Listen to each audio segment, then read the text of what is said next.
వైసీపీకి వరుస షాకుల మీద షాకులు తగులుతున్నాయి. గత ఎన్నికల్లో ఘోరంగా ఓడిపోయిన దగ్గర నుంచి ఆ పార్టీ గడ్డు పరిస్థితులను ఎదుర్కొంటోంది. వైసీపీని వరుస కష్టాలు వెంటాడుతున్నాయి. కొందరు వైసీపీ నేతలపై కేసులు నమోదు చేసి జైలుకు పంపిస్తుండగా, మరికొందరు నేతలు వైసీపీలో ఉంటే రాజకీయ భవిష్యత్తు ఉండదని భావించి ఆ పార్టీ నుంచి బయటకు వచ్చేస్తున్నారు.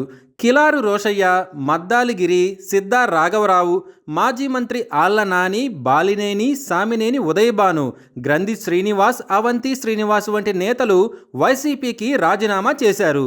మోపిదేవి వెంకటరమణ, బీదా మస్తాన్రావు, ఆర్ కృష్ణయ్య వంటి రాజ్యసభ సభ్యులు పదవితో పాటు వైసీపీకి రాజీనామా చేశారు. ఇక పార్టీకి వెన్నుముకగా నిలిచిన ఎంపీ విజయసాయిరెడ్డి సైతం వైసీపీకి రాజీనామా చేశారు. ఆయన తన రాజ్యసభ పదవితో పాటు పార్టీకి రాజీనామా చేశారు. క్రియాశీల రాజకీయాల నుంచి తప్పుకుంటున్నట్లు విజయసాయిరెడ్డి ప్రకటించారు. ఇక విజయసాయిరెడ్డి బాటలోనే మరికొందరు నేతలు ఉన్నట్లు సమాచారం. తాజాగా ఈ లిస్టులో మరో నేత చేరారు. ఆ నేత మరెవరో కాదు, మాజీ మంత్రి ఆదిమూలం సురేష్. జగన్కు అత్యంత సన్నిహితుల్లో ఆదిమూలం సురేష్ కూడా ఒకరు. ఉమ్మడి ప్రకాశం జిల్లాలో వైసీపీకి ఆదిమూలం సురేష్ కీలక నేత. గత వైసీపీ ప్రభుత్వంలో ఆదిమూలం సురేష్ మంత్రిగా కూడా పనిచేశారు. గత ఎన్నికల్లో కొండపి నుంచి ఎమ్మెల్యేగా పోటీ చేసి ఆదిమూలం తొలిసారిగా ఓడిపోయారు. తనను ఎర్రగొండపాలెం నుంచి కొండపి మార్చడం వల్లే ఓడిపోయాననే ఆవేదనతో ఉన్న ఆయన అకారణంగా స్థానం మార్చారని పార్టీ అధినేత జగన్పై అసంతృప్తితో ఉన్నట్లు ప్రచారం జరుగుతోంది.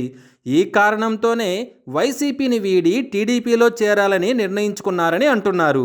టీడీపీలో ఉన్న తన సామాజిక వర్గం నేతలతో ఈ విషయమై చర్చిస్తున్నారని, వారు ఆదిమూలం పార్టీలో చేరికపై అధినేత చంద్రబాబు నిర్ణయం కోసం వేచి చూస్తున్నారని సమాచారం.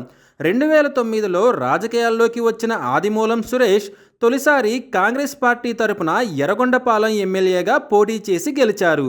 ఆ తర్వాత 2014లో వైసీపీ తరపున సంతనూతలపాడు, 2019లో అదే పార్టీ తరపున ఎర్రగొండపాలెం ఎమ్మెల్యేగా ఎన్నికయ్యారు.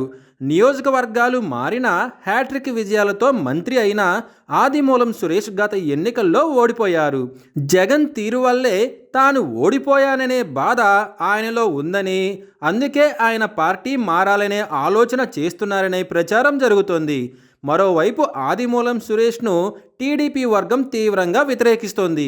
ఎన్నికల సమయంలో చంద్రబాబుపై ఆదిమూలం పరుష పదజాలం ప్రయోగించారని, అలాంటి నేతను టీడీపీలో ఎలా తీసుకుంటారని టీడీపీ క్యాడర్ ప్రశ్నిస్తోంది. మరి ఇలాంటి పరిస్థితుల్లో ఆదిమూలం ప్రతిపాదనకు చంద్రబాబు ఓకే చేస్తారా లేదా అనేది ఉత్కంఠత రేపుతోంది.